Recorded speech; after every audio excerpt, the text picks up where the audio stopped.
Think about this. You just studied for an hour. You close the book, thinking you will remember most of it, and a week later, you've forgotten half of it. Frustrating, right? Now imagine if I told you there's a ridiculously simple way to lock those lessons into your brain, and it only takes a 10-minute walk. Most people think studying is just about grinding longer hours. But here's the truth, your brain doesn't save everything you feed it. Scientists found something fascinating. A short burst of exercise after learning, even something as simple as walking, tells your brain, hey, this was important, let's save it. That walk literally acts like hitting the save button on your mind's hard drive. When you move, your brain releases something called BDNF, brain-derived neurotrophic factor. Think of it as fertilizer for your brain cells. It strengthens connections between neurons, which makes learning stick.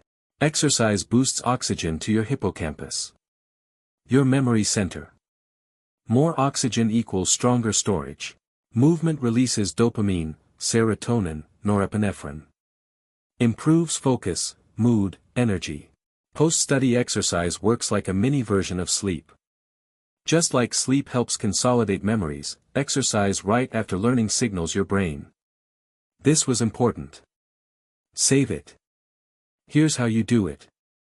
Step 1, study for 30 to 50 minutes. Step 2, close the book and stretch. Step 3, walk for 10 to 20 minutes. Not a sprint, just move. Step 4, review briefly later that day. That's it. You just doubled your retention. Most people cram for hours and forget.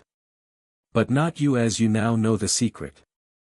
Next time you learn something important, don't just walk away. Walk it in. For more such inspirational and educational content, subscribe to GrumpUp Grit Guru. Walk your way to success. One step at a time.